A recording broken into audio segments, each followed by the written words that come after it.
Hey friends, tonight we're going somewhere cold. Like, really cold. But don't worry, we're bundling up with the medieval peasants and learning exactly how they kept from turning into human popsicles every winter. And trust me, it wasn't all cozy cloaks and crackling fires. Nope. Some of their tricks were clever, some were desperate, and some were, let's say, creatively unhygienic.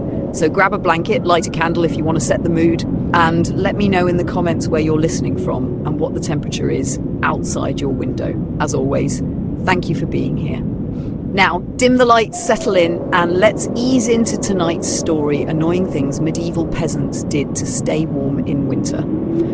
And if you enjoy this video, be sure to subscribe to get more cozy history stories. Let's get started. We're talking about Europe, roughly between the 5th and 15th centuries. The long medieval stretch after Rome collapsed and before Renaissance thinkers decided to invent perspective and indoor plumbing. Now, to be clear, there wasn't just one kind of medieval life. What it was like to be a peasant in Saxon England was different from life in a French village or a German forest hamlet.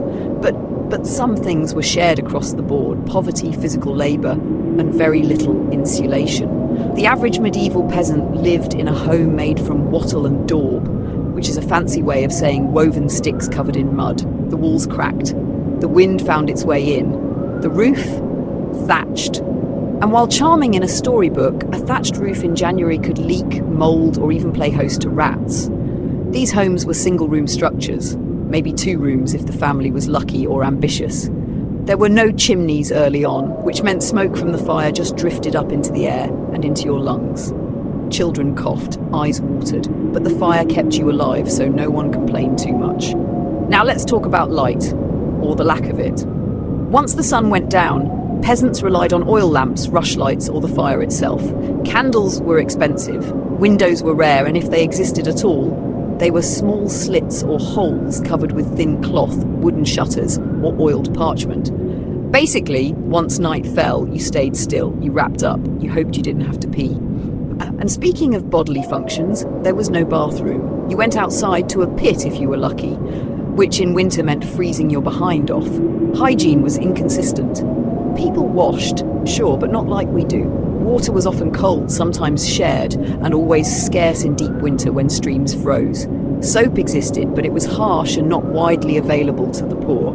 So instead, you wore layers to hide the grime. You brushed straw off your clothes and hoped the fire smoke masked any smells.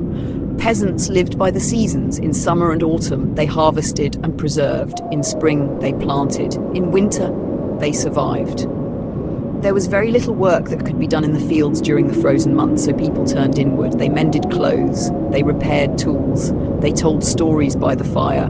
The diet was basic: bread, porridge, root vegetables. Meat was rare for the poor and often salted or dried when it was available. Ale was more common than clean water. Milk if you had a goat or a cow.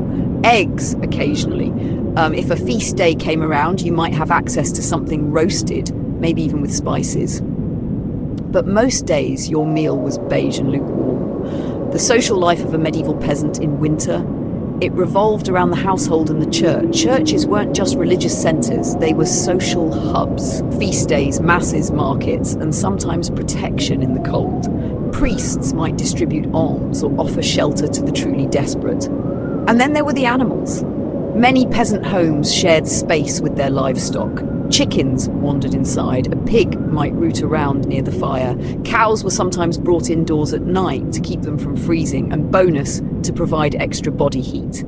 The concept of indoor pet was less about companionship and more about survival. Peasants didn't have modern medicine. If you got sick, you hoped for herbal remedies. If you were lucky, someone knew a travelling healer. If not, you drank hot broth, wrapped in wool, and prayed. Winter illnesses were brutal: fever, frostbite, lung infections, wounds that wouldn't heal.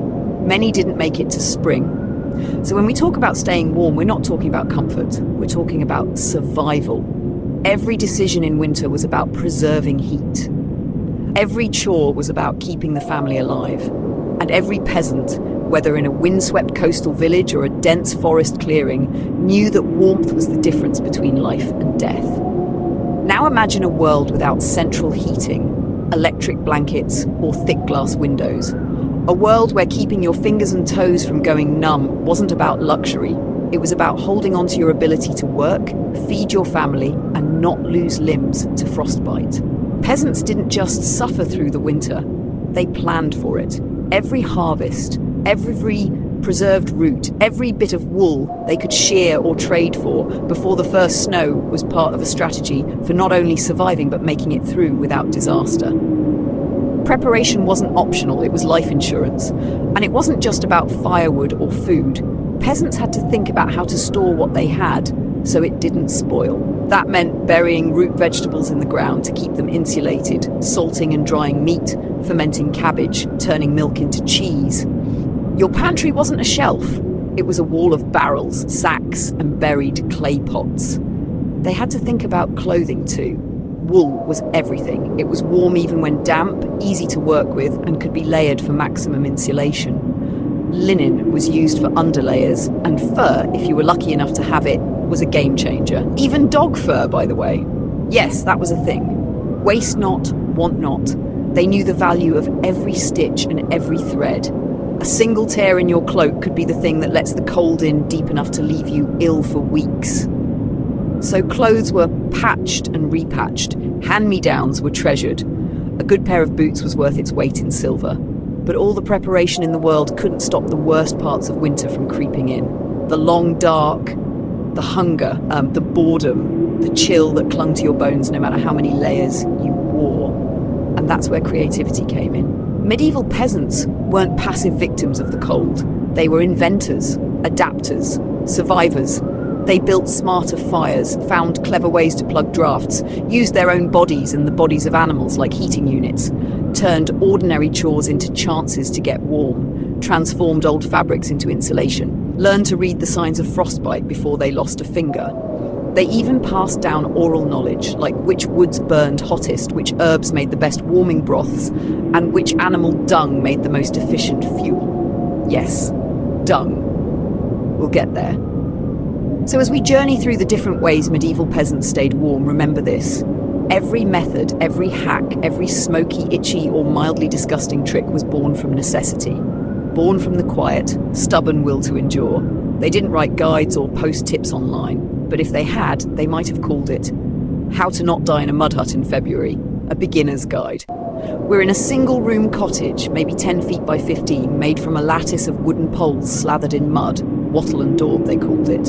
The roof is thatched with straw, angled sharply to shed rain and snow. There's no chimney, no stone hearth, just the fire, dug right into the packed earth floor. The fire pit wasn't a luxury or a design choice. It was necessity, born from centuries of trial and error. A simple depression in the center of the room, lined with stone or nothing at all, where families burned whatever they could find. Wood, brush, peat, dried animal dung, even bits of old clothing in desperate times. Everything in a peasant's life revolved around this pit. It was the stove, the oven, the furnace, and the heater, all in one. But it wasn't just about making fire. It was about keeping fire. You see, getting a flame going in a medieval village wasn't as easy as striking a match. Matches wouldn't be invented for over 1,000 years, so fire had to be maintained constantly, day and night, year-round. You didn't let it go out. Not unless you wanted to spend the next several hours coaxing a spark out of flint and steel, or worse, begging a neighbour to share their flame. So the fire pit in the floor wasn't just a place to cook. It was a sacred zone. You built your daily rhythm around it. You banked the embers at night, covering them with ash to preserve heat until morning. You learned the texture of glowing coals, the feel of rising warmth, the sound of damp fuel sizzling when you got it wrong. And you kept an eye on the smoke, always the smoke. Let's talk about that for a second. Because the thing is, these homes didn't have chimneys. Those wouldn't become common in peasant houses until centuries later. So when you lit a fire in the middle of the room, the smoke just went up, into the air, into the rafters, into your lungs. It clung to the thatch. It coated the beams in greasy black soot. It made your eyes sting and your throat scratch. Children grew up with a cough that never quite went away. And yet, that same smoke also helped preserve the roof. It drove away bugs. It added a strange kind of insulation. Sometimes during especially brutal winters, the fire pit wasn't enough. The wind found ways to sneak in. The fire didn't spread evenly. One side of the room might feel bearable, while the other stayed bitter. In those cases, families added more. Heated rocks wrapped in cloth, embers carried in pots from neighbour to neighbour, or even secondary pits dug for special occasions, boiling cloth, melting lard, or preparing celebratory meals for feast days. The fire pit could grow, evolve, or adapt. It was never static, never ornamental. It served whatever purpose was needed.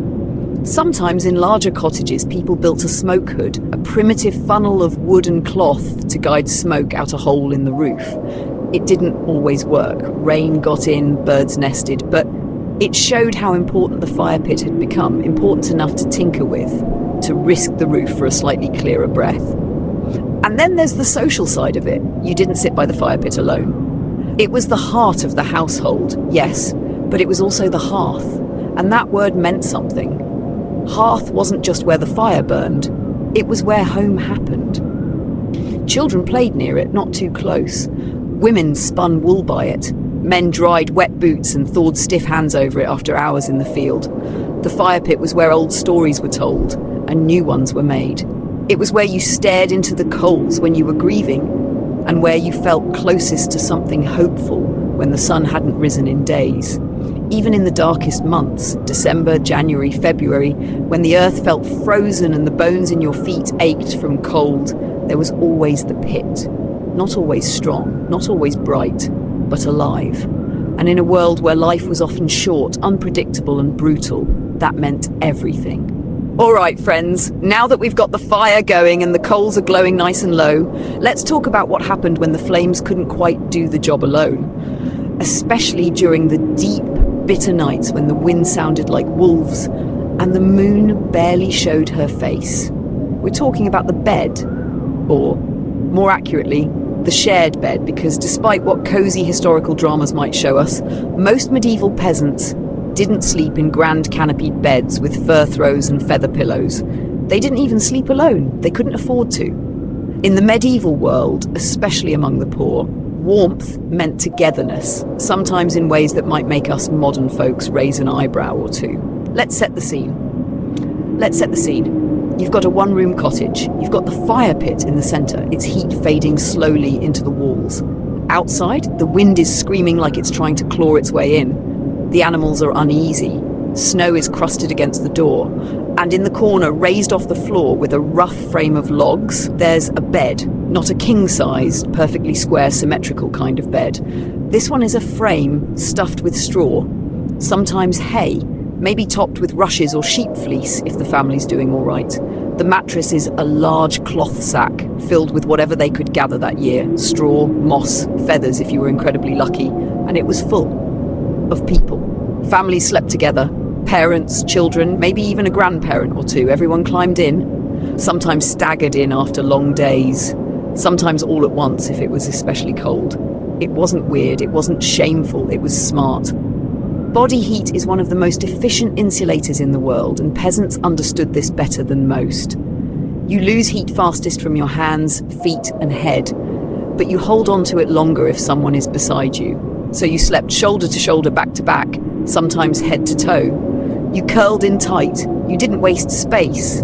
If someone had long hair, it got tucked. If someone had cold feet, you let them press them against your legs. No complaints, no fuss, because everyone was cold and everyone needed each other. Now, let's add another element. Animals. Yes, really. In winter, livestock were more than property. They were heat sources, living, breathing, snorting space heaters. A small pig gave off an enormous amount of warmth. A dog could press against your ribs and keep your core warm all night. Chickens might roost near the bed or even climb up into it if space allowed. And let's be honest, they weren't exactly house-trained. But again, survival trumps comfort, always. So you'd find families sleeping with a dog at their feet, a pig along the side, maybe a few chickens pecking around nearby. It wasn't glamorous, it wasn't clean, but it kept you warm. And in the dead of January, that's what mattered. Now, imagine this. It's 2 a.m, the fire's gone quiet. Just a few faint coals glow in the pit. The thatch roof has begun to creak under the weight of snow. Your fingers are numb, but you're not alone. Your baby is nestled against your chest. Your older child is wrapped behind your knees. Your spouse is a solid wall of warmth against your back. You hear the gentle breathing of your mother on the far end, soft and rhythmic. And the dog, old, loyal, probably smelly, shifts at your feet. You can feel the heat of all of them, layered in wool, cloaks, old sackcloth. It's not luxurious, but it's not freezing either. It's survival, stitched together with warmth and skin.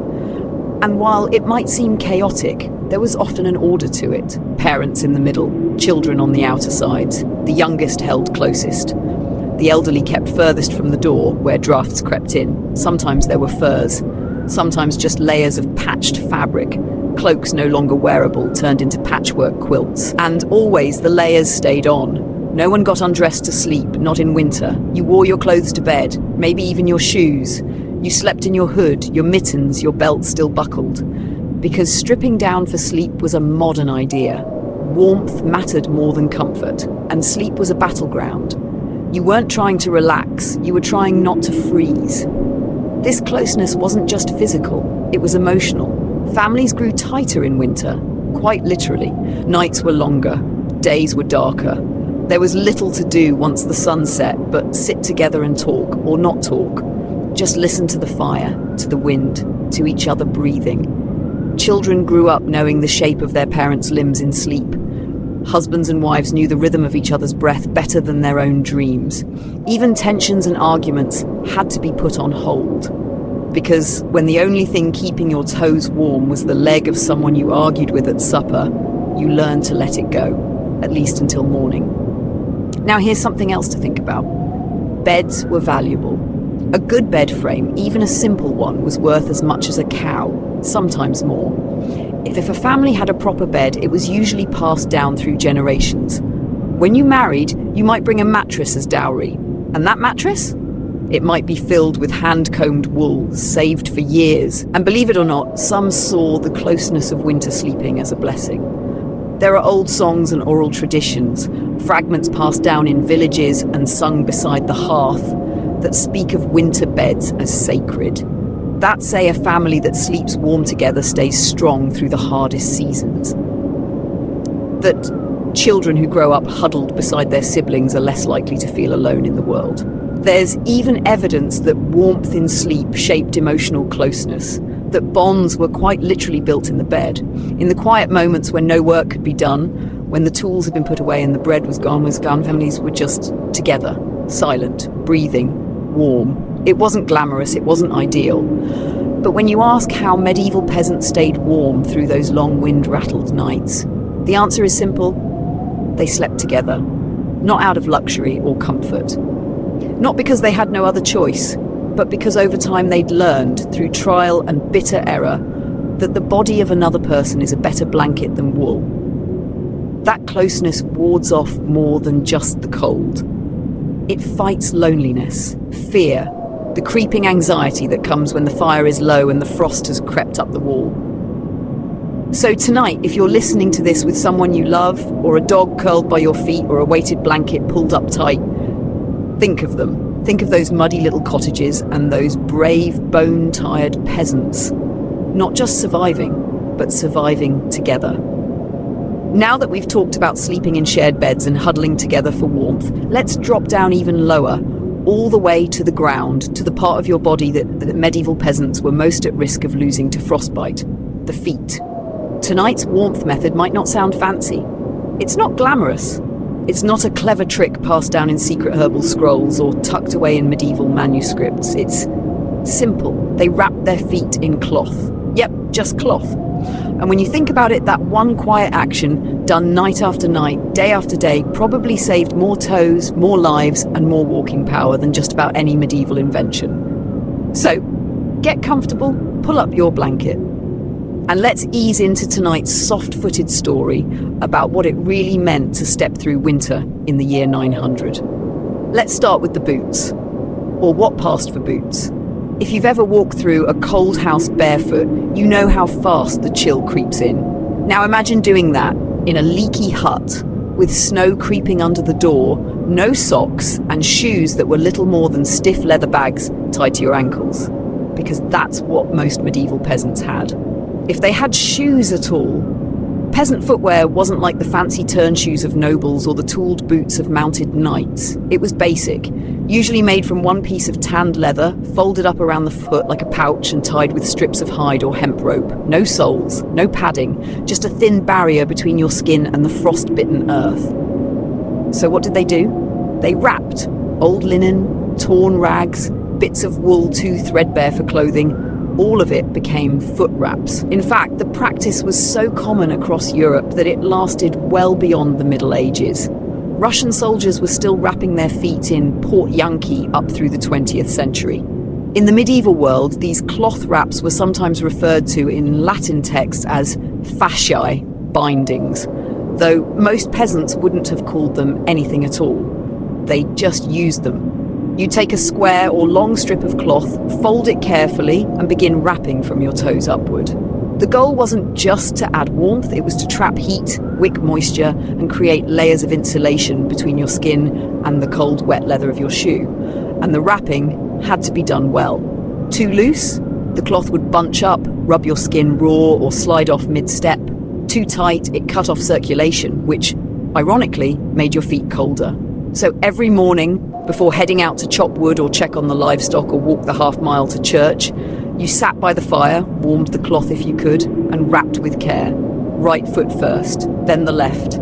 Always in that order, some said, for luck. And these weren't clean cotton socks. They were often dirty, sometimes crusted with old mud or straw. A patchwork of scraps, maybe a bit of a dead aunt's linen shift or leftover fabric from a worn-out tunic. Sometimes they weren't even cloth at all. In desperate winters, peasants stuffed their shoes with hay, moss, or even animal hair, binding it together into crude padding. One chronicler noted that during a particularly harsh winter in the 11th century, people in northern France tied the fleece of slaughtered sheep to their car calves with strips of cloth like the bindings of mules. Not stylish, but smart. Because here's what wrapping really did. It protected against frostbite. It softened the impact of hard, frozen ground. It absorbed sweat, so your feet didn't freeze from moisture. It made ill-fitting shoes wearable through one more season. And maybe most importantly, it gave people a sense of agency, a small thing they could do every morning to prepare themselves for the cold, wet, frozen unknown. Now picture this. It's still dark outside, the roof creaks under a heavy snow, the fire is down to coals. Your legs ache from yesterday's work. You don't want to move, but the goat is bleating. She's cold. She needs to be milked. And if you don't do it now, the milk will be lost and your children won't have anything warm to drink. So you stir. You pull your tunic tighter. You kneel beside the fire where your foot cloths are drying on a stick propped near the flame. One smells faintly of smoke, the other of old straw and animal fat. You roll them between your palms to soften the edges. Then, slowly, carefully, you wrap, toes first, then the arch, the heel, the ankle. You knot it with cold fingers, then repeat on the other side. When you slide your foot into your stiff, damp shoe, the wrap cushions the shock just a little. Enough to move, enough to function, enough to survive. Children learn this skill early.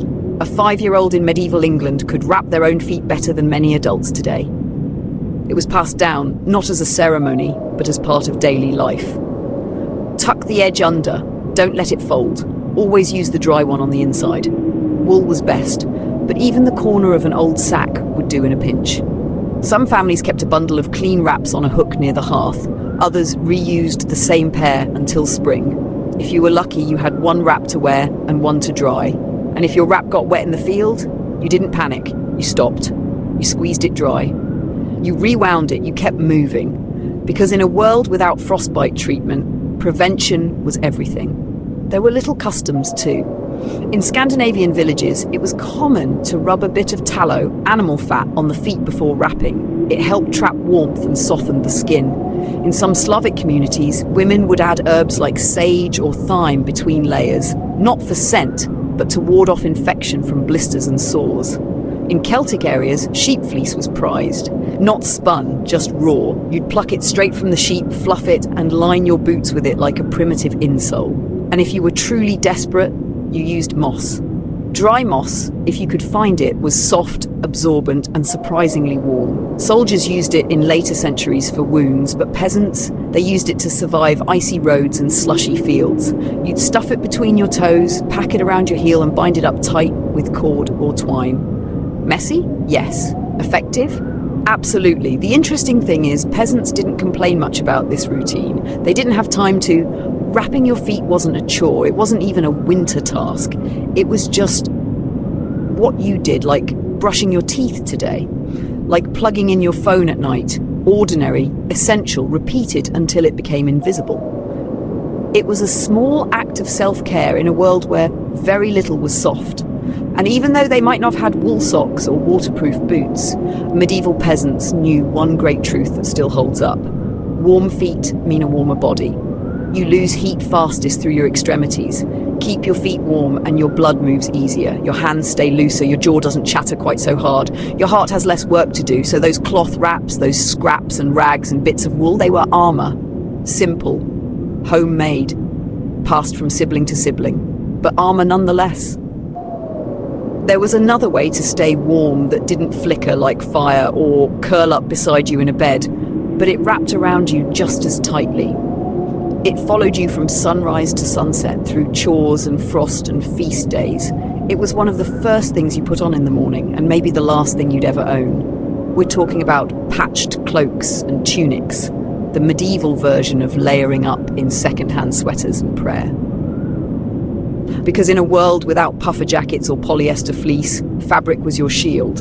And if it tore, if it wore thin, caught on a branch, or burned near the fire, you patched it. So pull your blanket close, dim the lights, and imagine the slow, careful rhythm of a medieval peasant, needle in hand, scrap across lap, stitching warmth one piece at a time. Let's begin with what these clothes actually looked like. Forget zippers, forget bright dyes or tailored sleeves. A medieval peasant's cloak was usually just a heavy rectangle of wool, pinned or tied at the shoulder, worn like a shawl. Tunics were simple pullovers, knee-length for men, longer for women, belted at the waist with a cord or old strip of linen. If you were lucky, the fabric was woven thick, homespun from coarse wool, sheared off your own sheep. If you weren't, it came from trade, or from someone else's discarded garment, handed down and cut to fit as best it could. Colour? Earthy. Browns, greys, faded greens. Natural dye was expensive and inconsistent. Bright blue or crimson? That was for nobility, not for the woman digging parsnips in December or the man cleaning muck from the barn floor. But no matter what it looked like, one thing was true of every peasant's garment. It would not last the winter unchanged. Winter tore clothing apart, slowly but ruthlessly. Walking through brush tore holes at the knees. Carrying firewood wore the elbows thin. Kneeling to tend to sick animals frayed the hems. If you leaned too close to the fire, a spark might catch. If you worked in the snow, the weight of frozen cloth could pull at seams and open up long tears across your back or side. And you couldn't just throw it away, you couldn't buy a new one. Every tunic took weeks to spin, weave and sew, and that's assuming you had the tools, the time and the wool to begin with. So instead, you repaired. Patching wasn't a chore, it was a ritual.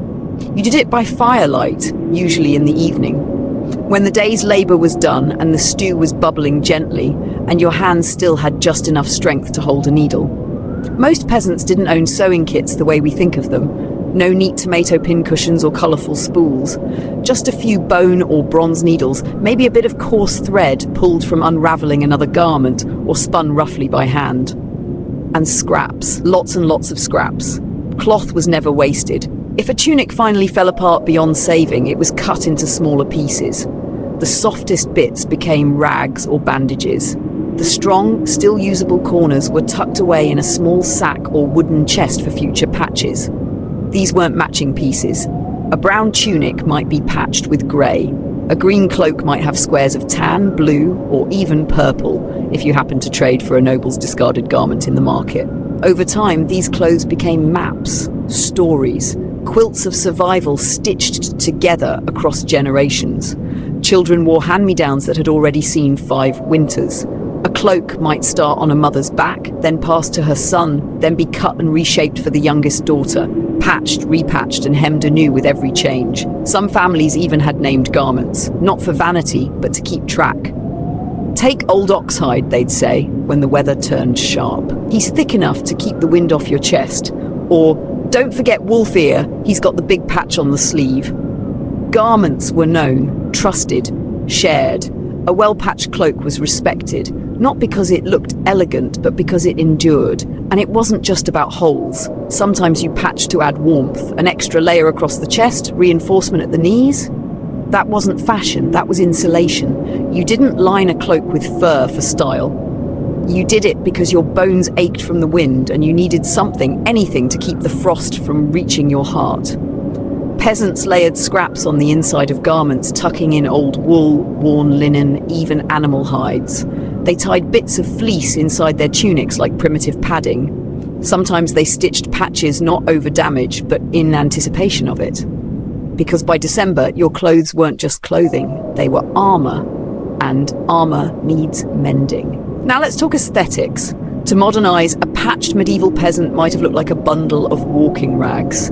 Frayed edges, mismatched squares, rough stitches. But to their neighbors, they looked prepared, resourceful, smart. There was no shame in patches, in fact they were expected. A tunic without a single repair was either brand new, which meant expensive, or borrowed, which meant temporary. But a cloak with 5, 10, 15 patches? That was real. That was loved. That was warm. In some communities, especially in colder regions, people took quiet pride in their repairs, not as decoration, but as proof.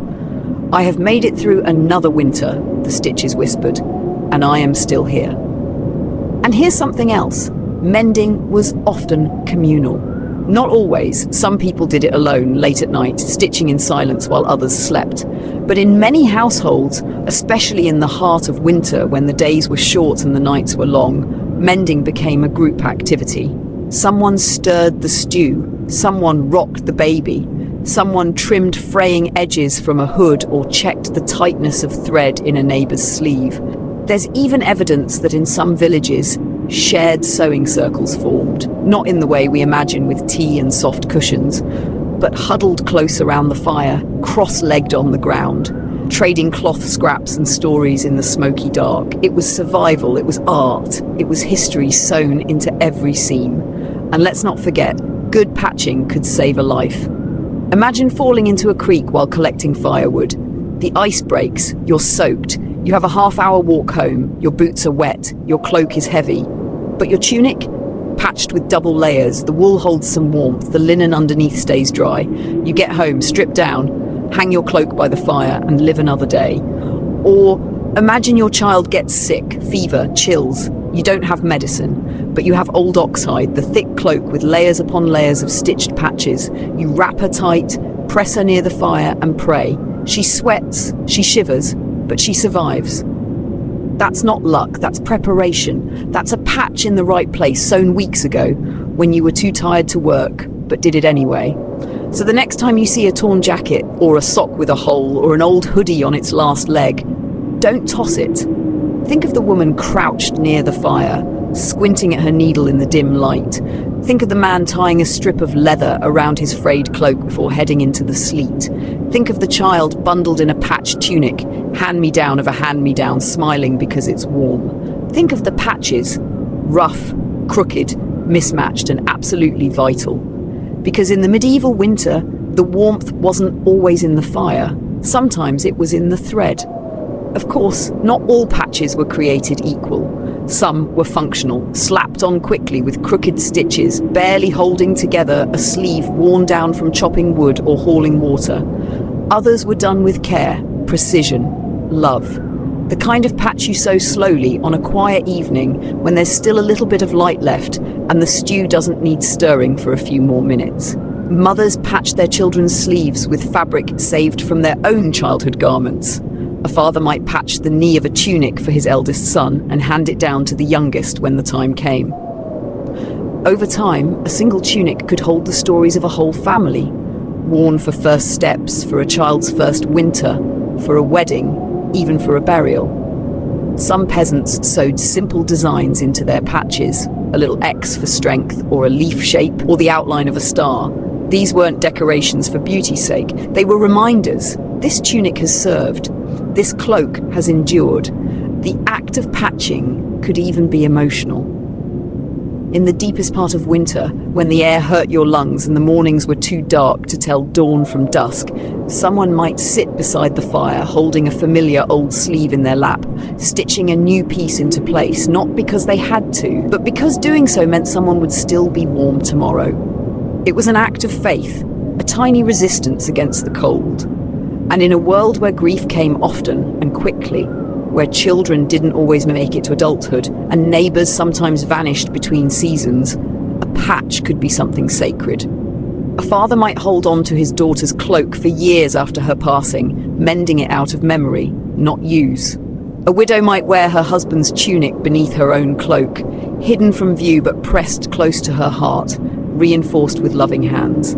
Patches became heirlooms, threads became lines of connection. A life stitched slowly into something warm. Then there are the emergency repairs, the kind that happened on the road or in the woods or mid-task when something tore and there was no time to sit and sew properly. In those cases, people tied things up with strips of leather or cord.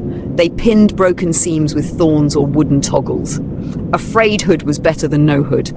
A ripped hem, dragged through mud, could be knotted and pulled higher. The goal wasn't neatness, it was utility. A peasant who could patch on the fly was as valuable as a sharp blade or a warm fire, especially when the snow came down faster than you could walk, and the wind had teeth sharp enough to bite through the first 3 layers of wool. So peasants learned to carry what they needed: a needle, a scrap, a small pouch of waxed thread, tucked inside a pocket tied to a belt, always nearby, because you never knew when something might tear. And in winter, a torn cloak could mean sickness, or worse. Even the rich patched their clothing, but differently. Noblemen had tailors, seamstresses, full wardrobes. Their patches were hidden, carefully done in matching cloth, sometimes using threads pulled from the original garment so the repair would vanish. But peasants?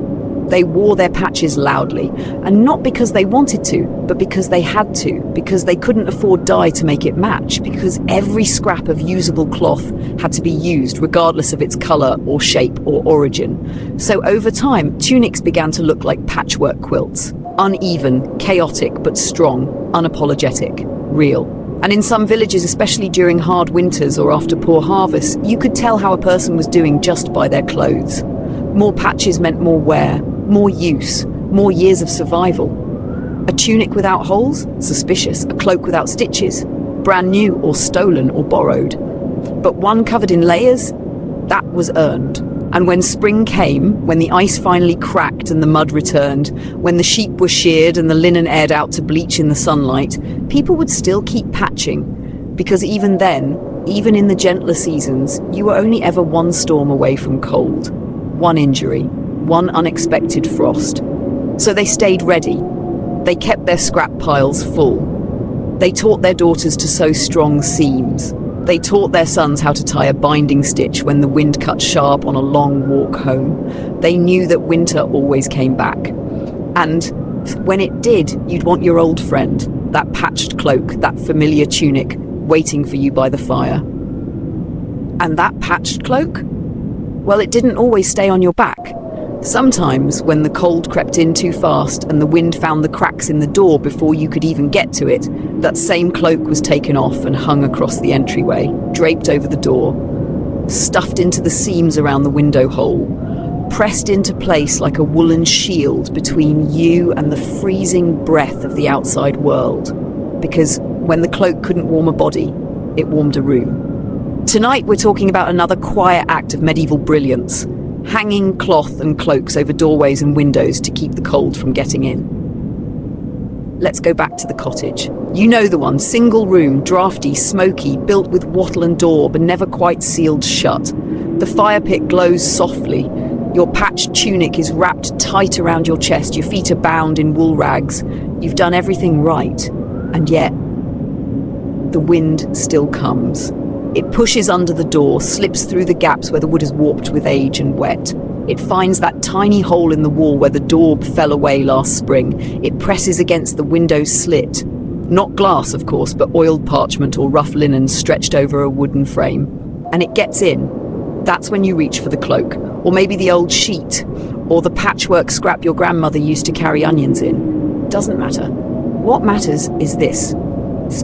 It's thick, it's dry, it's big enough to cover the hole where the night sneaks through, so you hang it. Tacked with wooden pegs, tied with string, draped across the opening, pressed into the corners with straw or dung, or even a leftover brick. You block the wind. You win, at least for now. This wasn't a new idea in the Middle Ages. People had been doing it for centuries, but it became especially vital in peasant homes, where the structure itself was often at war with the seasons. Doors were made of uneven planks, heavy, yes, but not sealed. Hinges squeaked and sagged. The cold didn't need an invitation, it just walked in. And windows? If you had them at all, they were tiny, a hand's width across, designed more for ventilation than vision, but these slits let out warmth. So peasants did what they always did. They improvised.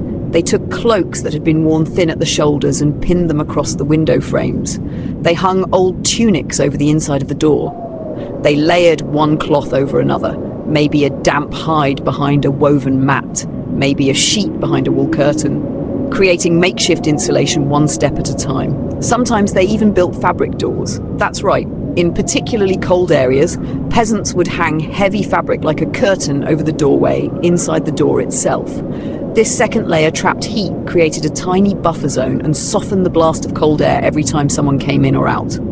Smart, simple, and entirely DIY. Even churches and manors did this. Stone buildings held heat poorly. Big, beautiful halls looked impressive, but they were often freezing. So tapestries, woolen hangings, and thick curtains were used not just as decoration, but as functional insulation. Peasants took the same principle and shrunk it down to size.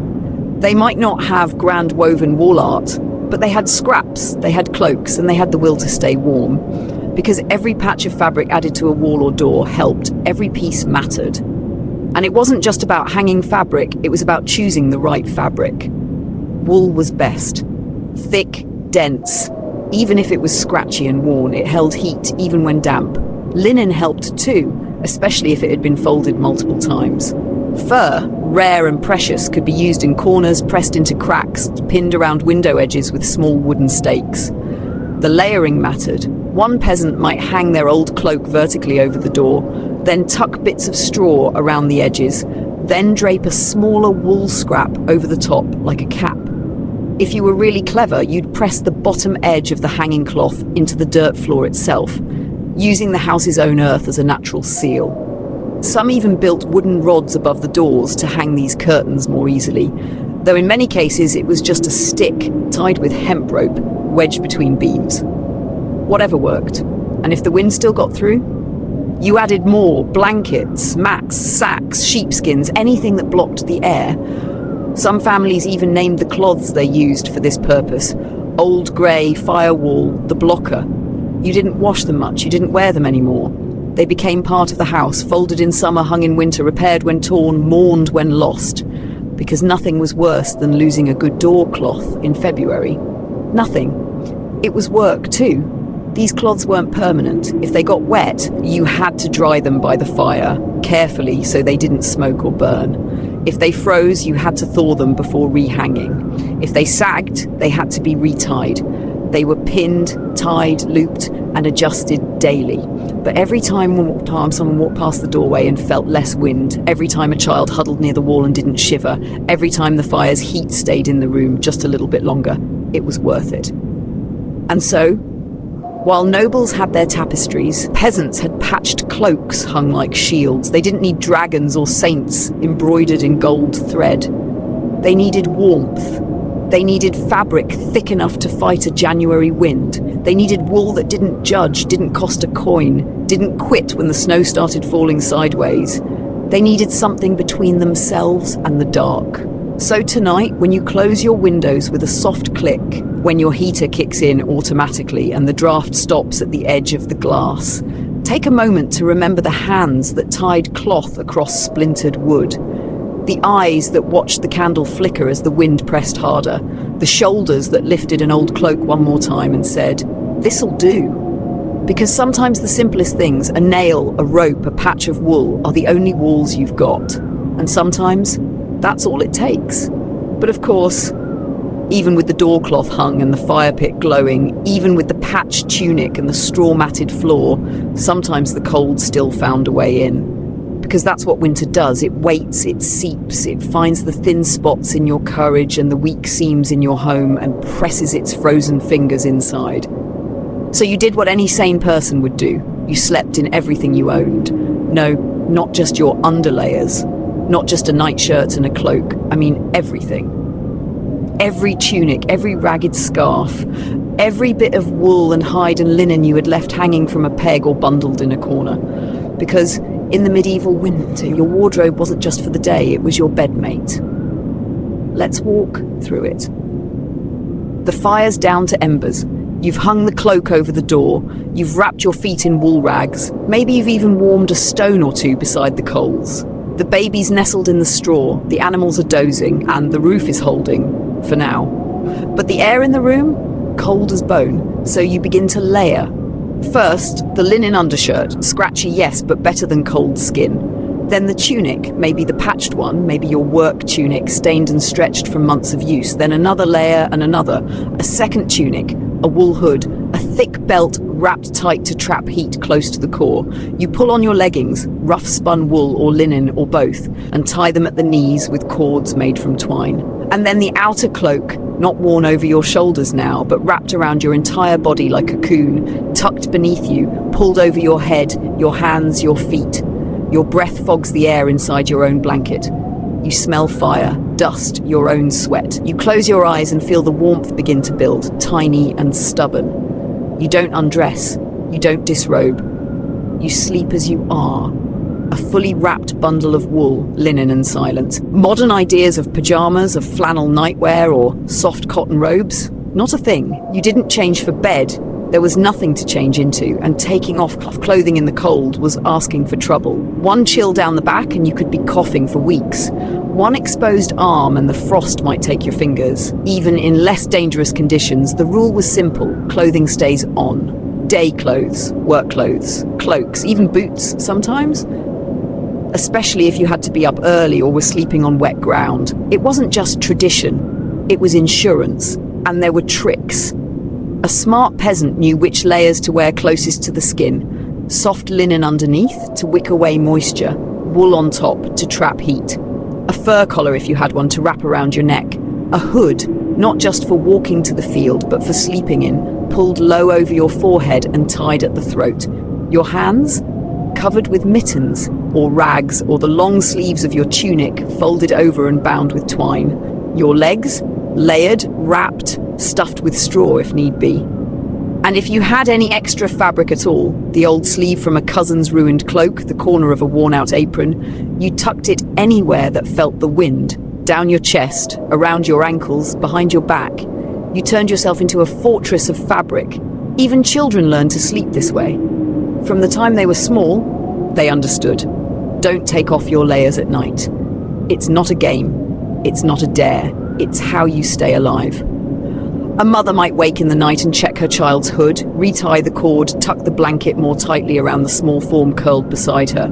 A father might shift his own tunic to cover a niece sleeping near the edge of the bed. It was instinct, it was ritual, and it worked. Now, were there downsides? Of course. Sleeping in all your layers meant itching, sweating, the smell of stale wool.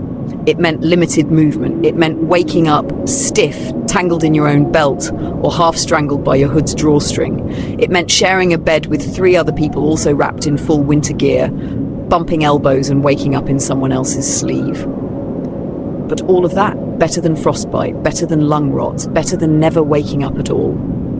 Because warmth in the medieval world wasn't about being comfortable. It was about being alive. And when spring finally came, when the frost melted and the fire could rest, you'd slowly begin to shed, one layer at a time. A sleeve tied around the waist, a cloak hung back on the peg, a hood pushed off the hair.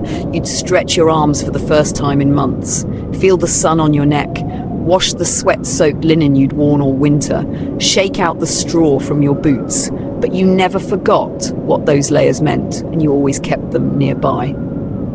Because winter always comes back. And here's something people rarely think about today. How sleep itself changed when you were fully dressed. You didn't toss and turn in soft linen sheets. You didn't stretch your legs or let an arm fall off the edge of the bed. You curled in, knees to chest, arms wrapped tight. You minimized surface area because every inch of skin exposed to the cold air was a potential problem.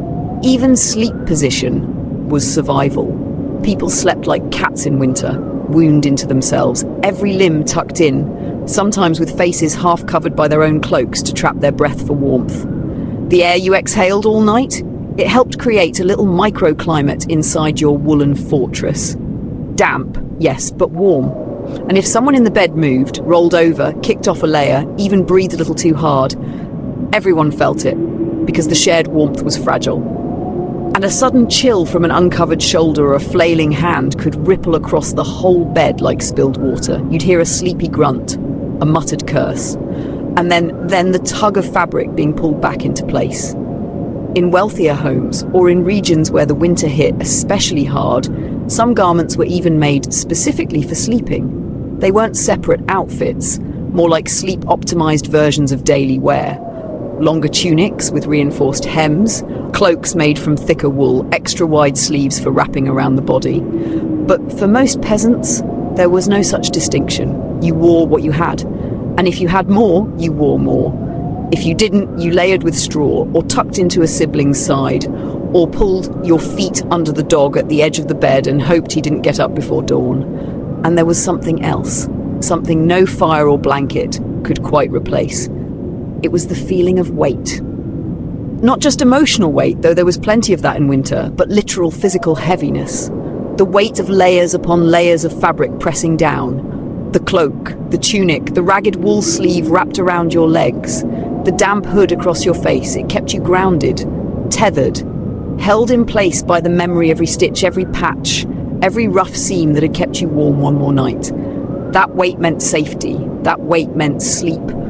That weight meant just maybe you'd make it to morning. When it came to sleeping warm, one of the simplest and most brilliant medieval winter hacks, the humble warmed stone. No magic, no machinery, just rock, fire, and the hope that you wouldn't have to crawl into a bed that felt like a grave dug in frost. Because even if you wore every layer you owned, even if you huddled next to a pig under a patched cloak with the door sealed shut by a sack of straw, there was nothing, quite like crawling into a bed that had already been warmed by a stone pulled from the fire. So dim the lights, let the embers glow in your mind's eye. Because tonight we're placing a little piece of the hearth beneath the blankets and sleeping just a little bit better for it. Let's go back to that fire pit in the center of the home. It's evening. The stew's been eaten. The cloth has been rehung over the door. The chickens are roosting in the corner. And now someone, maybe the mother, maybe the grandfather, maybe the oldest child, reaches for the warming stones. Not just any stone would do. You didn't want one that was too porous, it could crack. You didn't want one too smooth, it wouldn't hold heat as long. Over time, families developed a sense for which rocks in the riverbed made the best sleepers. Some were flat and wide, perfect for placing at the foot of a straw mattress. Others were more round, easier to tuck under a blanket or hold between chilled palms while you whispered your prayers. These weren't sacred objects, but they felt sacred, and the fire made them holy. The stones would be placed in or around the fire pit for hours, sometimes all day, warming slowly as meals were cooked and stories were shared. Peasants didn't always have the luxury of leaving fire burning deep into the night. Fuel was precious. But stones held the heat after the flame was gone. As bedtime drew near, the glowing coals were stirred, and the stones were pulled from the ashes using tongs, sticks, or even rough wool mittens, anything to avoid burning your hands. You didn't need them to be scorching hot, just warm enough to do the job. And then came the ritual. You'd wrap the stone, sometimes in thick cloth, sometimes in old leather, sometimes in a discarded linen tunic that had long since lost its shape but never its usefulness. You had to be careful. Too hot and it could scorch your bedding, too cold and you'd wasted precious fire. But just right? It was a miracle. There were different ways to use a warmed stone. You could place it at the foot of the bed, tucked under the blanket, so your feet would press against it and the heat would rise up slowly, warming the whole sleeping space. This was the most common method and honestly the most comforting. Or you might place it beneath your midsection, especially if you'd spent the day working outside and the cold had sunk deep into your belly and back. Just a little warmth in the core was often enough to lull the body into rest. Some families placed a large, wide stone under the mattress layer itself, buried in straw or rushes, turning it into a kind of radiant pad that could gently heat you from below. And in households with sick children or elderly grandparents, a small rounded stone might be wrapped in wool and held directly against the chest to help fight off chills and calm a shivering body. It wasn't perfect, but it was better than nothing. And in the medieval winter, better than nothing could mean everything. You might be wondering, did they really use rocks to warm beds? Yes, absolutely. All across Europe, the practice is well documented. In fact, it's so ancient and widespread that the tradition eventually evolved into tools like bed warmers in later centuries. Metal pans filled with coals slid between the sheets in wealthier homes. But for peasants, it all started with the firestone. Many households had a few dedicated ones, selected from local riverbeds, kept clean and dry, passed down like heirlooms. Some even gave them nicknames. A stone that had lasted many winters was trusted, almost like an old dog. It had done its duty, it had earned its place in the home. You'd hear phrases like, "Give me old warm belly," "Fetch the hearth rounder," "Where's the sleeper stone?" and you'd know exactly what they meant. There was an art to it, too. Some peasants experimented, wrapping the stone in multiple layers to extend the warmth. Some added herbs like rosemary or sage into the cloth so the bed would smell clean and soothing. Some laid two smaller stones, one at the feet, one at the belly, and layered themselves like loaves in a bread oven. And once the stone cooled, you dried the cloth, set the stone back by the hearth, and repeated the process the next night. Night after night, week after week, until the frost lifted and the mud returned. It wasn't just about comfort. These stones could prevent illness, or at least that was the belief. Warmth was seen as a kind of protection, especially against the cold humours that medieval medicine believed caused all sorts of sicknesses. Parents would place warmed stones in their baby's cradle. Ailing elders might hold one in their lap all day. Midwives would warm their hands on stones before helping with childbirth in freezing cottages. And emotionally, a warmed bed was a kind of peace. A reminder that the fire still worked, that someone had remembered to tend to the coals, that the house was holding fast against the wind. It was small, but powerful. In some regions, especially in harsher northern climates, entire rituals grew around the bedtime stone. It had to be placed just so. It had to be wrapped in a certain cloth. It had to be removed before dawn, or else the morning chill would undo its magic. And sometimes, if a loved one had died during winter, their favourite warming stone would be kept near the hearth. Not used, just watched, as a kind of quiet vigil. A warm memory in a cold world. So next time you slip into a cosy bed, warmed by central heating or an electric blanket, think of the medieval family gathering near the hearth there, brushing soot from a flat river stone and tucking it gently under a layer of straw. Not for luxury, not for ritual, but because that single warmed stone was the closest thing they had to comfort, and somehow it was enough. And yet, no matter how well the stones were chosen, no matter how carefully they were wrapped and placed beneath the straw mattress, all of it came back to one thing: the fire. Because a cold stone stayed cold. And without fuel, the hearth turned dark. So what did you do when the firewood was gone? When the last bundle had been burned, when the logs were nothing but ash, when the forest was too far or too frozen or too dangerous to reach, you burned what you had. And what you had was peat or dried dung. Tonight, friends, we're going into the gritty, smoky, slightly smelly side of survival. The moment when medieval peasants turned to the land, the barn and even the cow pen to keep the flames alive. So settle in, breathe deep. Or maybe hold your breath, because this is what real winter resilience looked like. Let's start with peat. If you've never seen it, peat is a kind of dense, compacted soil made from layers and layers of plant matter. Mosses, grasses, reeds that have slowly decayed in wet, boggy conditions. Over time it forms a thick, dark, sponge-like material that can be cut, dried and burned like fuel. And in parts of medieval Europe, particularly in places where wood was scarce, Peat was a lifeline. Places like Ireland, Scotland, northern England, the Low Countries, all had broad stretches of marshland where peat could be dug. It wasn't easy work. You needed a special spade shaped to carve long bricks. You needed time. You needed dry weather to cure the peat once it was dug. And winter didn't often give you that luxury. But when done right, a peat brick could burn hot and long. It didn't crackle like a log. It didn't blaze up in flame, but it smouldered, a slow, steady heat. And that kind of heat was exactly what you needed to keep the fire pit alive through the night.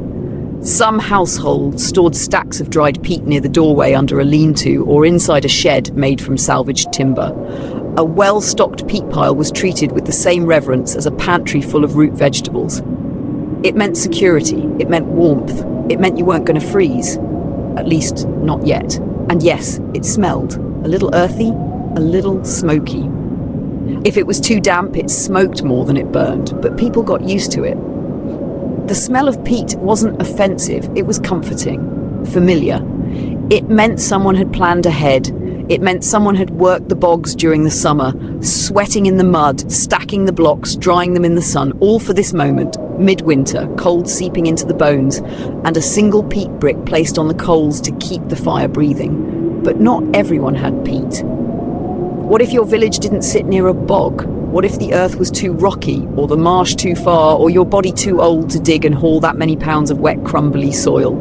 Then you turn to something closer, something much more available. Dung, yes, animal dung. From cows, from horses, from sheep, goats, pigs, anything with hooves, really. You gathered it, you dried it, you burned it. And before you wrinkle your nose, know this: in many parts of the world, even today, dried dung is still used as a primary fuel. It's not glamorous, but it's effective, and medieval peasants knew that every part of the animal had value. Meat, milk, wool, leather, and yes, even what was left behind. Collecting dung was part of daily life. Children did it, women did it, sometimes men if they were already in the barn. The trick was to gather it fresh, not wet, but not fully dried either. You'd form it into pats or bricks, often mixed with straw or hay to help it bind together. Then it would be left in the sun, stacked or spread, to dry slowly into flat, firm shapes. Once dry, it didn't smell much at all, just dusty, earthy, like something that belonged near a fire, not on a field. And when the firewood ran low, that's what you burned. Dung didn't burn hot, not like oak or ash, but it burned evenly. It was ideal for slow heat, for simmering a pot of barley stew over hours, for keeping embers alive overnight, ready to stir back to flame come morning. And just like peat, it became part of the seasonal rhythm. In summer, dung was dried in the sun. In fall, it was stacked near the house. In winter, it was worth its weight in gold. You didn't waste it, you didn't mock it. You thanked the cow for her contribution, both ends of it, and placed the brick on the fire with care. Some families got creative. They mixed dung with ashes from previous fires, forming thick, chalky patties that burned slower and helped conserve fuel. Others shaped dung bricks to fit specific parts of the fire pit. Curved ones for the corners, long ones for the cooking edge, flat ones for stacking under pots. And some used it as kindling, stacking twigs and dry dung together to spark a flame when everything else was soaked from rain or snow. You could even place a dung brick beneath a peat brick, using the slow burn of one to ignite the other. A layered fire, a budget blaze. Was it dirty? Yes. Was it inconvenient? Definitely. But was it life-saving? Absolutely. You see, firewood was a privilege. Not everyone had access to forests. Not everyone had the strength to fell trees, split logs, haul bundles. And even those who did could find themselves cut off, snowed in or robbed, or simply out of luck when the trees had all been claimed. So dung and peat became the firewood of the people. Humble, sooty, undignified perhaps, but deeply effective. A family that had stocked up on peat or dung was a family that planned ahead, a family that could boil water, heat broth, warm stones, dry wet boots. A family that could wake up, cold, tired, but alive. And while nobles might have sneered while their fires burned fat logs behind stone hearths carved with lions and saints, the peasants survived. Because the fire did not care what it burned, and neither did winter. Because warmth was never just about firewood, it was about resourcefulness, and no one mastered that quite like a medieval peasant in winter. So the fire was lit, The peat was smouldering, the dung had done its humble duty, and still the cold crept in. Because while flames warmed your front and cloaks wrapped your back, there was another enemy underfoot, one that every medieval peasant knew too well. The flawed. Cold, damp, relentless. You see, most medieval homes didn't have wooden planks or stone tiles underfoot, not unless you were wealthy, and even then they weren't insulated. For the average peasant, your floor was the ground itself. Packed earth, trampled by years of footsteps, hardened by rain, churned by livestock and cracked by frost. And in winter, that earth floor became a cold plate, radiating up through boots, beds, knees and toes, like it had a grudge to settle with every human foot in the room. You didn't just walk on it, you slept on it, you ate on it, you raised babies and buried dogs on it. The floor was more than a surface. It was a part of your life. Let's begin with straw, the old faithful. Straw was what remained after grain was harvested, the stalks of wheat, barley or rye. It was light, it was hollow, it was everywhere in late autumn. And when the snow began to threaten, that straw was swept up, bundled tight and carried home, not for food but for warmth. First, it was spread across the floor, thick and deep, not just a thin dusting. We're talking inches of straw piled high enough to feel soft underfoot, to trap heat, to create a buffer between flesh and frozen earth. It wasn't just for walking on either. Families would build sleeping nests in the straw, layered with old cloaks, sheepskin or rush mats, and curl into them like animals in a burrow. You didn't lie down on the ground in winter, you burrowed above it. Then came the rushes, long, grassy reeds gathered from riverbanks and marshy fields. These were used much like straw, but with a bit more finesse. Rushes could be bundled into mats, woven into floor coverings, or even twisted into slippers and footpads. Wealthier households used rushes as decorative coverings, but for peasants, they were tools of survival. You could layer rushes over straw for extra insulation. You could line the floor beside the fire pit to sit on while spinning wool or preparing food. You could even wrap rushes around your ankles if boots were too worn to do the job. And they smelled better too, especially when mixed with herbs. It wasn't uncommon to find rushes blended with dried lavender, mint or rosemary, not just to mask the stench of indoor animals and old stew, but to ward off pests. Because yes, these floor coverings got messy. Dust, droppings, drool, everything fell to the floor. But no one expected medieval floors to be clean. They expected them to be warm, and that was enough. Then there was bracken. Bracken, the great underdog of floor insulation. A kind of hardy fern that grew in forests and hillsides, bracken was tough, dry, and surprisingly heat-trapping when layered thick. Its structure made it springy and supportive. It didn't break down as fast as straw, and it added structure to the chaotic floor piles that built up over winter. You'd gather it before the frost, dry it in stacks, and bring it in as the months turned. It crunched underfoot, caught on your cloak, scratched your ankles, but it held heat. And in a winter where everything was about holding on, bracken was worth every scratch. Layer by layer, peasants built their own kind of bedding beneath their feet. Straw first, then rushes, then bracken, or sometimes the other way around, depending on what was available, what was dry, what hadn't been eaten by mice or burned by mistake. You didn't care much about order, you cared about warmth, and this wasn't a one-time fix. These materials had to be replaced, often. At least once a month, sometimes more. By midwinter, the rushes were flattened, the straw was damp, the bracken had started to smell, children dragged bits into the fire, dogs nested in the corners, chickens kicked straw into the soup. So the family swept it all out as best they could and started again. Fresh bundles were carried in. The floor was fluffed. A new barrier between body and earth was formed. It was work, but it was necessary, because a cold floor was a slow death. Not dramatic, not sudden, just a steady leak of warmth night after night until your bones ached and your lungs wheezed and spring felt like a rumour. And here's something else. These floor coverings weren't just practical. They were part of life's rhythm. You could track the seasons by what lay beneath your feet. Thick straw in January, thin rushes in March, bare dirt by May. You could hear it too, the crunch of dried bracken when someone stepped from bed. The rustle of straw as children played, the heavy silence when it was gone, when the fire was out, and only the cold ground remained. Peasants might not have had calendars, but they had texture, and the floor told the story. Some families made it an art. They twisted ropes of rushes, created mats from layered bracken, even stitched patches of leather to place over high-traffic areas, not for looks but to hold in warmth, to protect the feet, to make the room a little less cruel. And the knowledge of how best to lay these materials? Passed down. Mothers taught daughters to lay a straw diagonally so it packed tighter. Grandfathers showed boys where the driest bracken grew on the hill. Old widows traded rush bundles for milk, for bread, for warmth they no longer had the strength to gather. It was community. It was memory.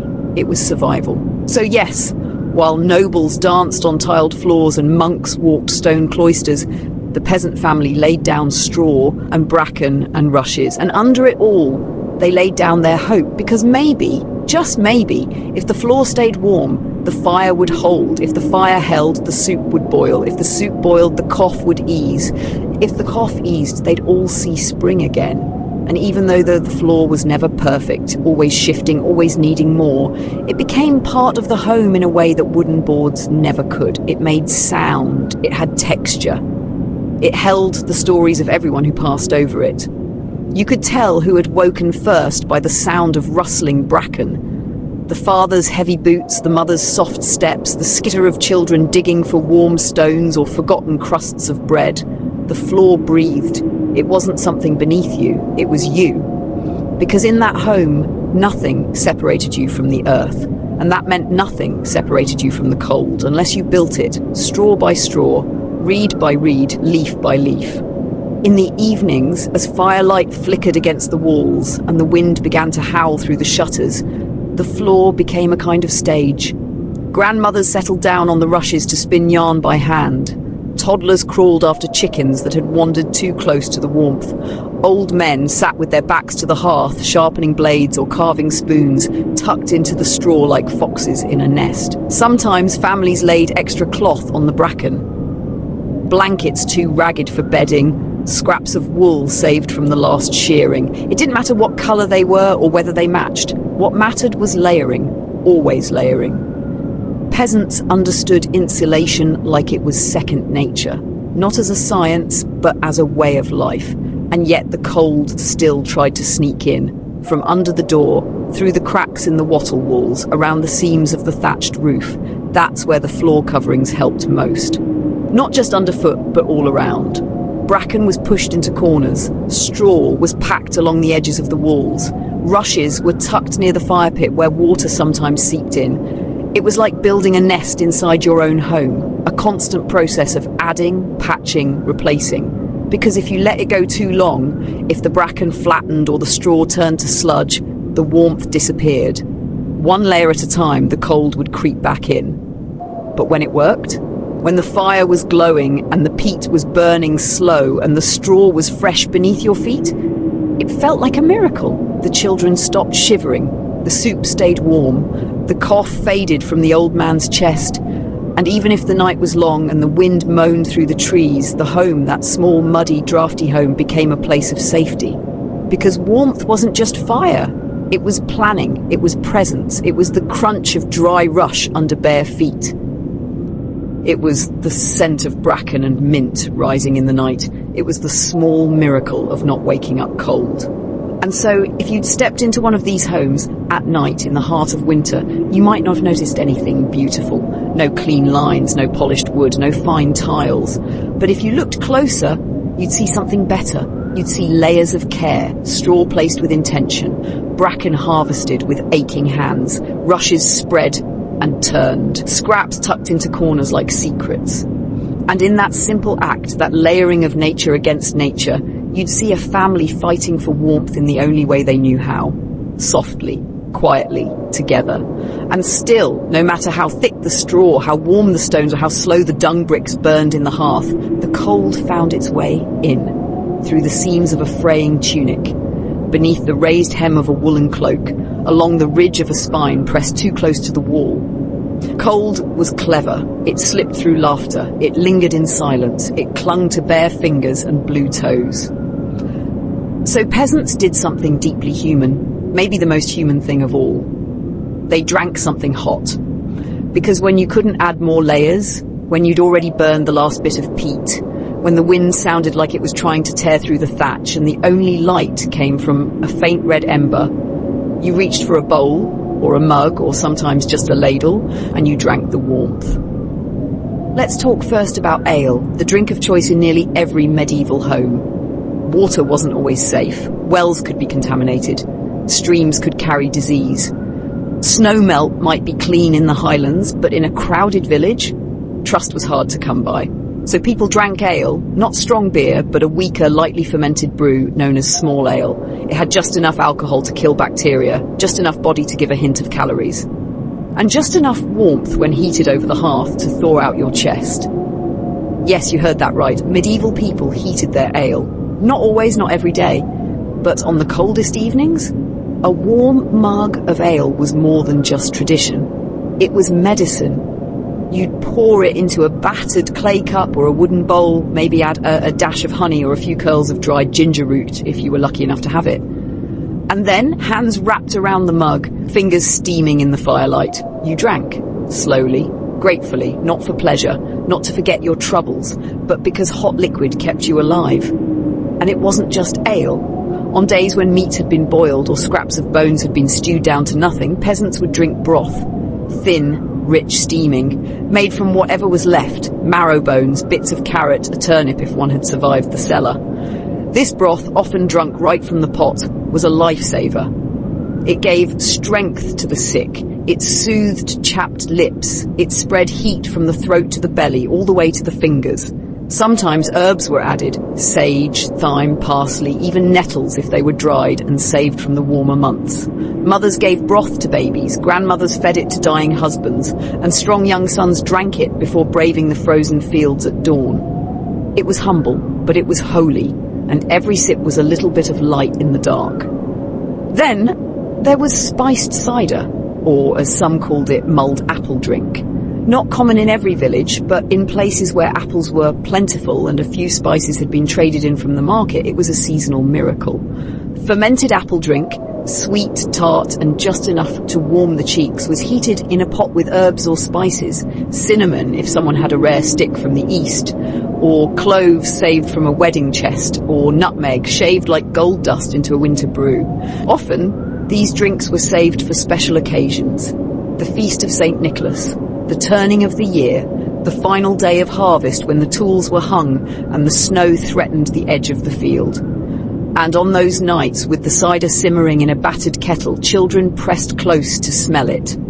Elders lifted mugs with shaking hands, and for one moment the fire wasn't the only thing that brought heat to the soul, but it wasn't always festive. Sometimes you heated water and herbs, sage tea for fever, mint for nausea, willow bark for pain. Sometimes you dropped a dried onion into a pot and let it steep until the water turned yellow and sour and strange. And you drank it anyway, because someone said it helped your chest stop rattling. There were even garlic broths made from scraps and skins and whatever sharp-smelling bulbs had survived the cellar. They weren't delicious, but they were warm. And in winter, warm meant everything. Even the act of drinking became a ritual. Mugs were held tight with both hands. Fingers were wrapped around wooden handles like they were holding onto life itself. Steam rose into dry nostrils. Eyes closed. The first sip was always a shock, not because of flavor, but because of feeling, the contrast, the fire inside the body meeting the frost on the skin. And for those few minutes while the drink lasted, while the bowl was full, the peasant was more than just a survivor. They were a citizen of the hearth, a child of warmth, a body at peace. You might be wondering, did they share? Absolutely. Drinks were communal, one pot, one ladle, passed hand to hand. The sick drank first, then the old, then the rest. And if there was only one mug, then one by one they took sips like a whispered prayer passed around a circle. It was intimate. And yes, it spread germs, but in winter you couldn't afford to be precious. You had to choose warmth or isolation, and people chose warmth, together. Sometimes they even invented drinks just to chase away the cold.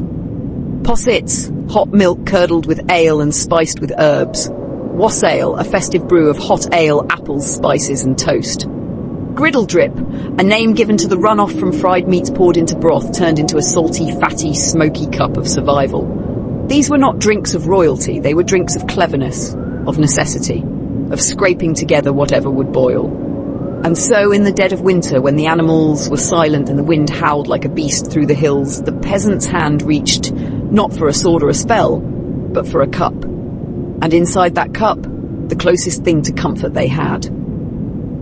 So tonight, when you hold your tea or your cocoa or your honeyed lemon water, know that you are holding more than a drink. You are holding an echo of every cold soul that ever sat by a smoky hearth, wrapped in sackcloth and wool, sipping broth from a chipped clay bowl and whispering, just one more sip, just a little longer, just until morning. And somehow, they made it, so will we. But no matter how many sips they took, how warm the broth or how deep the ale burned down the throat, the chill always found its way back in. Not through the door, no, that was shut and barred, with a cloak or two hung across it, heavy and stiff from long use. Not through the floor, that was packed thick with straw and bracken now, layered with the care of a hearth-tending parent. Not even through the windows, which were little more than holes with a piece of oiled cloth nailed across. No, the cold crept in where it always did, through the walls. Because no matter how solid they looked in summer, no matter how thickly the daub had been slapped on with hopeful hands, wattle and daub walls were living things, breathing, shifting, drying, cracking. And in winter, those tiny cracks, they became highways for the cold, tunnels for the wind, veins of frost stretching from the outside world into the very bones of the house. So peasants did what they always did when something failed. They fixed it themselves, with cloth, with hay, with mud, with anything that could stop the wind from getting too familiar. The fire's glow warming your face when a breeze, not a gale, just a finger of air, cold as a grave, slipping past your cheek. You follow it, candle in hand, flame flickering like a warning. You trail the wall, the plaster dimpled and dry, until the light stutters. There, a crack, narrow but deep, wind snakes through like it owns the place. You sigh, you call for help, and then the ritual begins. Cloth first, always cloth. Not new cloth, of course. No one was wasting linen or wool on a wall. But the scraps. The frayed ends of tunics too small for the youngest, the corner of an old sack, the hem of a dress already patched 4 times. They were torn into strips, rolled, balled or folded and shoved carefully into the cracks. Fingers stained with soot and ash worked the cloth into place, tamping it down like bedding in a nest. Not too tight, you didn't want to widen the gap, but tight enough to keep out the wind. And when cloth ran out, hay. Handfuls pulled from the animal stall or foraged from what little was left in the loft.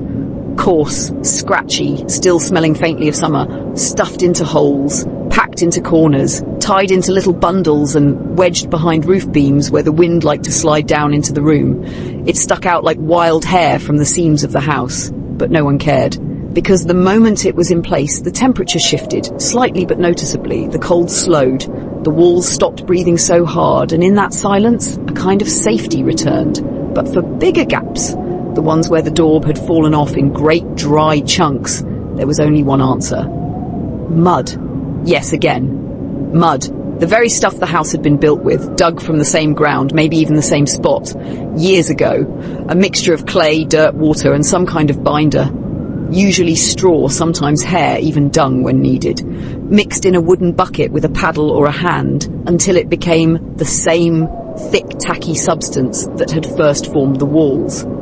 And then applied again, smeared into place, worked into cracks, pressed with palms until it smoothed flat. In winter, it dried slower, but if the hearth was burning hot and you timed it right, the patch would harden before it crumbled. Some families had a whole routine. Children mixed the mud. Teenagers held the ladder. Mothers applied it. Fathers checked the roof beams for frost trails. And whilst it was never elegant, it was effective. Each patch was a promise. Not tonight, wind. Not tonight. These walls weren't just barriers, they were battlegrounds. And every layer of cloth, every twist of hay, every palmful of sticky mud was a blunt, brave little act of resistance. Because peasants knew it didn't take a blizzard to kill, just a whisper of wind, night after night, eating away at your warmth like rot. So you learned where the worst cracks were, behind the hearth, under the windows, near the rafters where the roof met the wall. You sealed them, again and again, And the tools? Nothing fancy, just hands. And whatever you could spare. Some people got clever, tying hay into long ropes and laying them like weather strips around the base of the wall. Others melted tallow and smeared it into gaps for a temporary seal.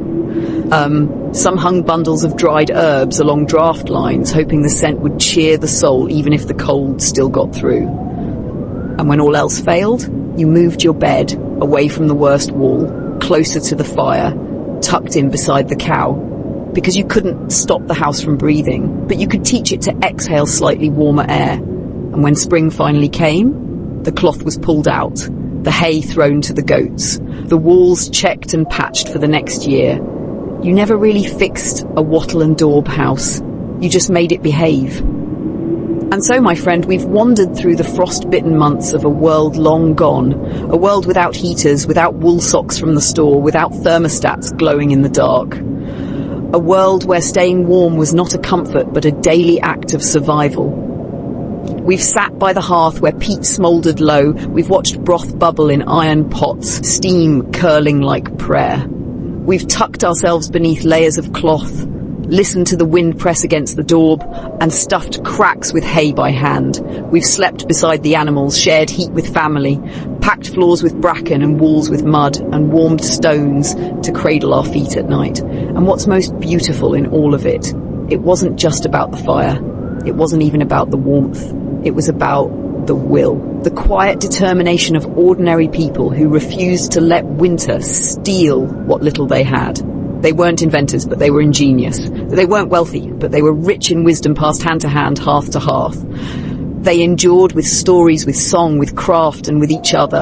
And in every smoky room, in every straw-covered floor, in every shared bowl of broth, there lived the soft, stubborn heartbeat of survival. Because warmth, real warmth, isn't just temperature.